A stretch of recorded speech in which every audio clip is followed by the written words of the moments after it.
जय मसीह की। प्रभु आपको बड़ी आशीष दे। हम प्रभु का धन्यवाद करते हैं उसके अनुग्रह के लिए और दया के लिए जो आप सब पर और हम पर बना हुआ है। मेरा आपसे अनुरोध है कि आप अपने प्रार्थना निवेदन ज़रूर से हमारे कमेंट बॉक्स में डाल दें ताकि हम आपके लिए प्रार्थना कर सकें, क्योंकि हमारी मंडली हर रोज़ प्रार्थना करती है और हम आपके लिए भी प्रार्थना करेंगे। मुझे उम्मीद है कि इस संदेश से आपको आशीष मिलती है। अगर आपको आशीष मिल रही है और आप चाहते हैं कि और लोग भी आशीष प्राप्त करें तो आप ज़रूर से और लोगों तक ये मैसेज पहुंचाने में हमारी सहायता करें ताकि बहुत से लोग इससे बरकत पा सकें।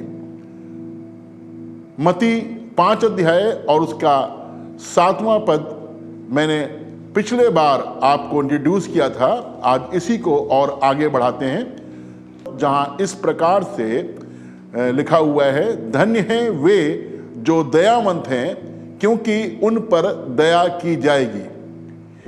दया एक महत्वपूर्ण विषय है जो हमेशा निगलेक्ट किया जाता है। हमें दया पर बल देने की आवश्यकता है। दया क्यों जरूरी है, दयावंत होना क्यों जरूरी है? हम परमेश्वर की दया को देख रहे हैं। यूं तो हिंदी में दया के पर्यायवाची हैं करुणा, अनुकंपा, संवेदना इत्यादि इत्यादि शब्द हैं। हम परमेश्वर के दृष्टिकोण से देखने का प्रयास करेंगे कि ये दया कितना महत्वपूर्ण सब्जेक्ट मेरे और आपके लिए हो सकता है।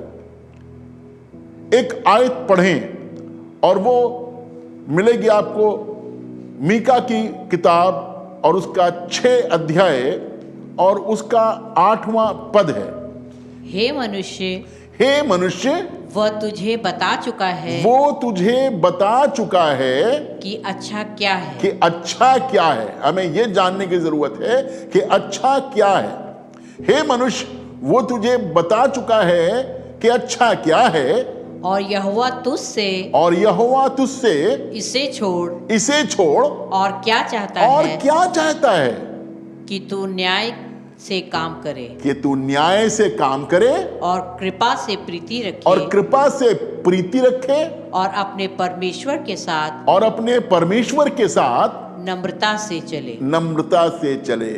दया से प्रीति रखने के लिए यहां पर कहा गया है। यानी जब हम न्याय कर रहे हैं, हम लोगों का इंसाफ कर रहे हैं, हम इंसाफ की बात कर रहे हैं, उस समय दया से प्रीति बना करके रखें।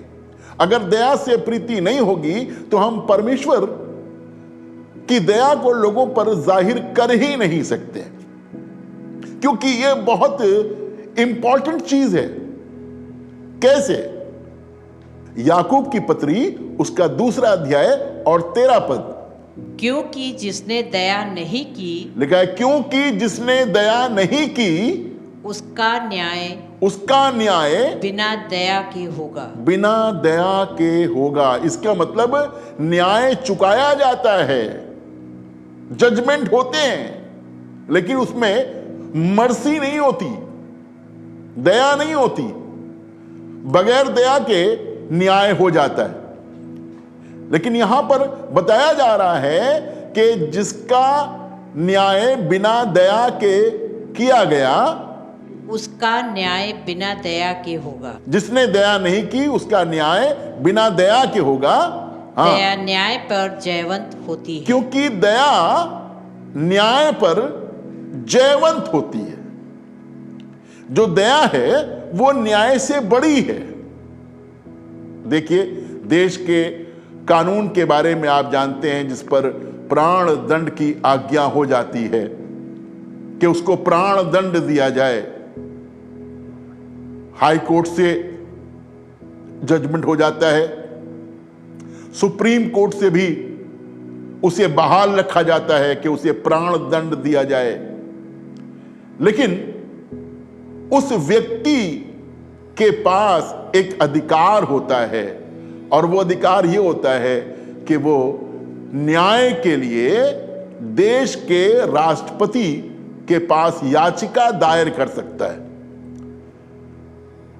और राष्ट्रपति को यह पूरा अधिकार है कि उसकी सजा को माफ कर दे। वो उसकी सजा को उम्र कैद में बदल भी सकता है और उसे रिहा भी कर सकता है, क्योंकि ये पूरी तरह से उस पर निर्भर है। ये दया जिसकी मैं आपसे बात कर रहा हूं, ये जजमेंट के बाद है। लेकिन हमने तो पाप किया है, हम तो अपराधी हैं। जिसने प्रभु पर विश्वास नहीं किया वो दंड के योग्य ठहर गया। लेकिन फिर भी परमेश्वर एक कार्य करता है कि दंड से पहले के पीरियड में हमें अवसर प्रदान करता है कि हम अपने पापों की क्षमा मांग लें और दंड से छूट जाएं। ये जो पीरियड चल रहा है अभी जजमेंट और हमारे बीच में, ये इसलिए है ताकि हम परमेश्वर की दया को समझें। वचन में लिखा हुआ है, परमेश्वर अपनी प्रतिज्ञा के विषय में देर नहीं करता जैसी देर बाज लोग समझते हैं, पर वो धीरज धर के ठहरा रहता है कि हर एक को मन फिराव का अवसर मिले। तो परमेश्वर ठहरा हुआ है, परमेश्वर जल्दबाजी नहीं कर रहा है, हम पर दंड की आज्ञा नहीं दे रहा है। यह उसकी दया करने का एक तरीका है जो सबसे अलग है। देखिए मनुष्य की दया कैसी होती है। जब दूसरे का नंबर आता है तो हम लीगल हो जाते हैं, ये ठीक है, ये गलत है, ऐसे होना चाहिए, ऐसे न्याय करना चाहिए। लेकिन जब अपना नंबर आता है तो हम दया चाहते हैं। जैसा तुम चाहते हो कि लोग तुम्हारे साथ में करें, तुम्हें भी वैसा ही करने की आवश्यकता है। दोष ना लगाओ कि तुम पर भी दोष लगाया जाए, क्योंकि जिस नाप से तुम नापते हो उसी नाप से तुम्हारे लिए भी नापा जाएगा। यह परमेश्वर का नियम है जो उसने ठहराया है। हमें सेवा करते हुए, हमें मंडली में रहते हुए, हमें समाज में रहते हुए यह जानने की आवश्यकता है कि दया न्याय पर जयवंत होती है। मैं आपको मूसा के समय में ले चलता हूं।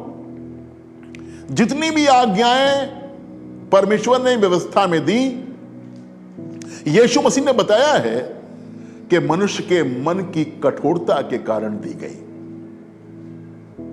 क्योंकि मनुष्य कठोर था। मेरे साथ निकालें इब्रानियों की पत्री 10वां अध्याय और उसका 28 पद।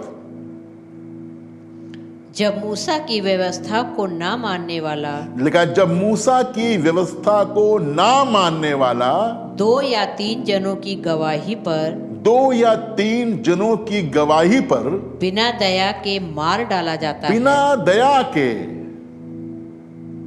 मार डाला जाता था। ध्यान दीजिए, 2 या 3 व्यक्तियों ने गवाही दी और उस पर कोई दया नहीं की गई, उसे मार दिया गया।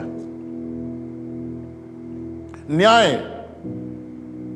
बिना दया के। एक व्यक्ति था, उसका नाम आकान था।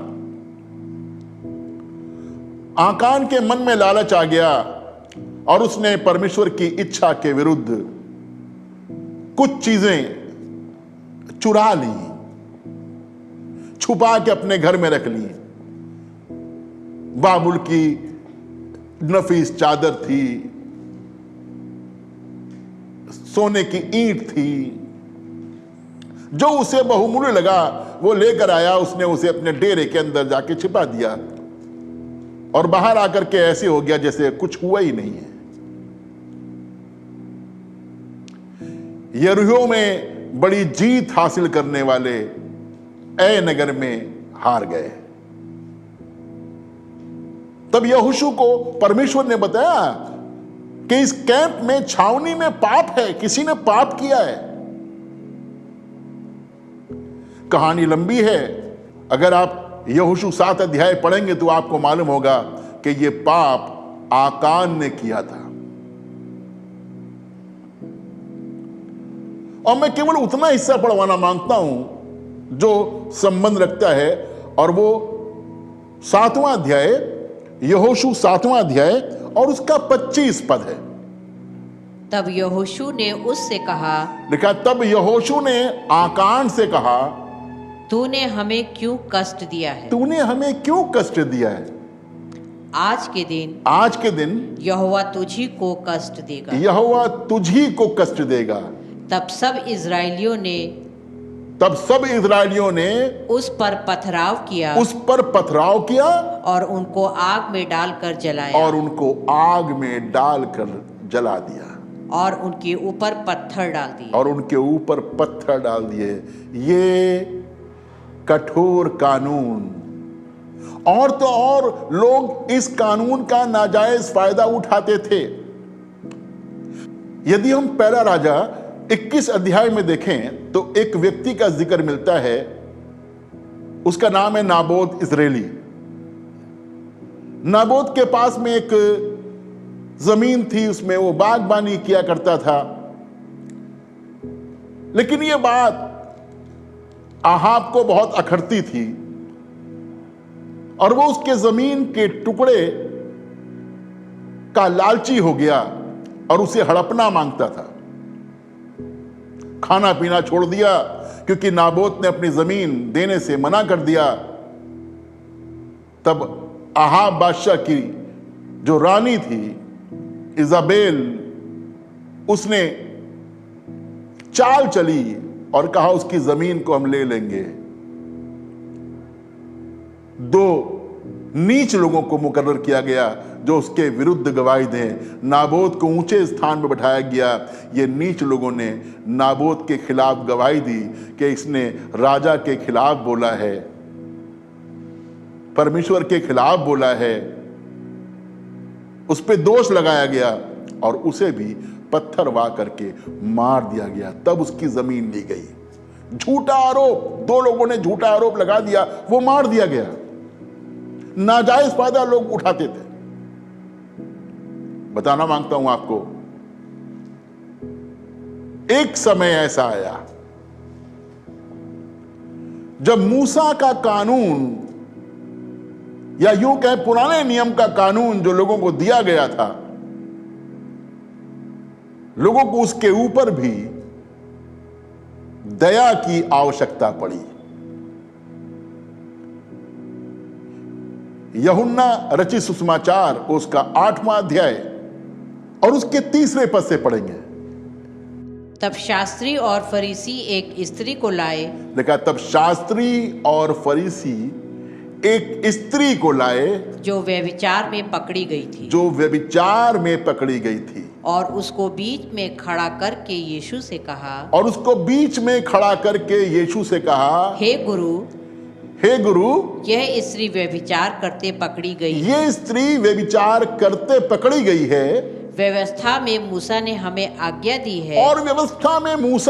आज्ञा दी है, ऐसी स्त्रियों पर पथराव करें, कि ऐसी स्त्री पर पत्थरवाह करें।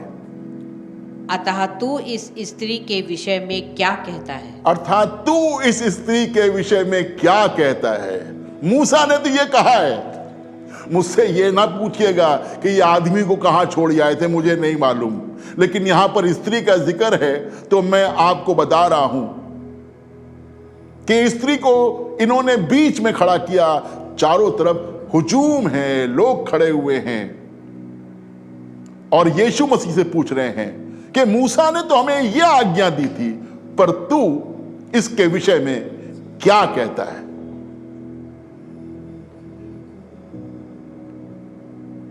एक अलग आज्ञा ये चाह रहे थे, कुछ अलग बात चाह रहे थे जो मूसा की आज्ञा से ऊपर हो।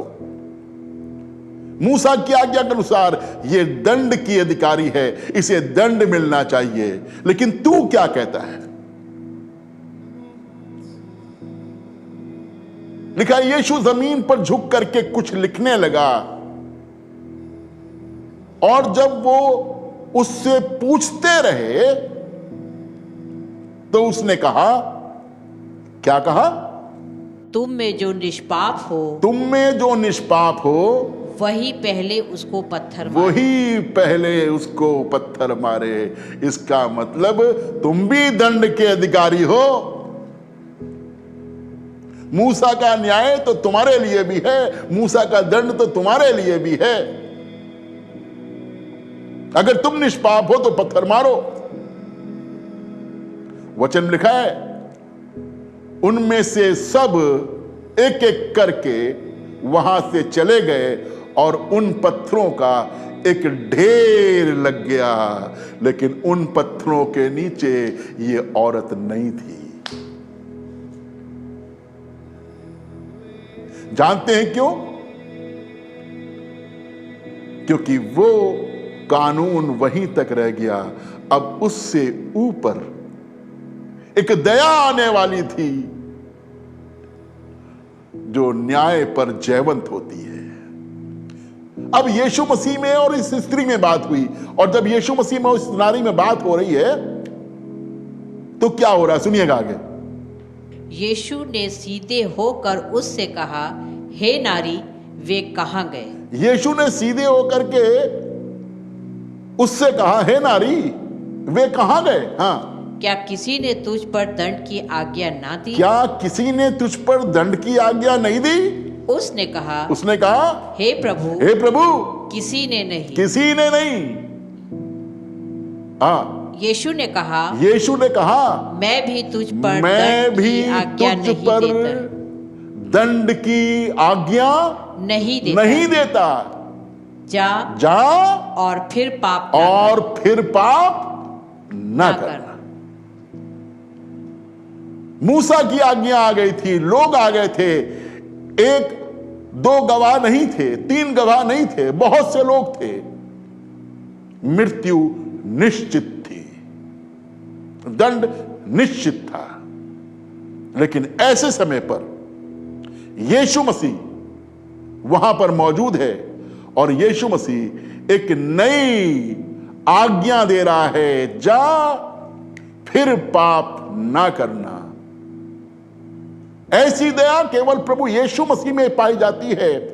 यह दया किसी और में पाई नहीं जाती, और यही दया मेरे और आपके अंदर होनी चाहिए। लेकिन पहले इस दया का हम अनुभव तो करें। मुझे नहीं मालूम आप कैसा फील कर रहे हैं, कौन कौन आप पर दंड की आज्ञा दे रहा है, कौन आपके लिए मूसा की आज्ञाएं सुना रहा है, कौन नियम कानून बता रहा है कि आप दंड के अधिकारी हैं, आप मृत्यु दंड के अधिकारी हैं। हो सकता है आपका अपना विवेक कह रहा हो तुम्हें जीने का कोई हक नहीं है। हो सकता है आपका अपना मन कह रहा हो तुम्हें जीने का कोई हक नहीं है। हो सकता है आपके घर में आपका समाज कह रहा हो कि तुम्हें जीने का कोई हक नहीं है, तुम्हें मर जाने का हक है। ऐसे समय पर मेरा प्रभु कह रहा है, जा, मैं भी तुझ पर दंड की आज्ञा नहीं देता हूं, फिर पाप ना करना। मेरे और आपके लिए एक अवसर है, एक महान अवसर है, जब प्रभु यीशु मसीह कह रहा है, मैं तुझ पर दंड की आज्ञा नहीं देता। जमाना क्या कह रहा है उस ओर कान ना दीजिए। प्रभु क्या कह रहा है उस ओर देखिए और सुनिए। वो मेरे और आपके लिए जीवन वरन अनंत जीवन लेकर के आया है।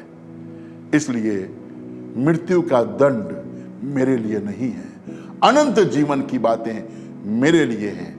अपना जीवन प्रभु यीशु मसीह के हाथ में सौंपें ताकि हम दया का अनुभव करें और दयावंत बने। प्रभु आपको आशीष दे। God bless you.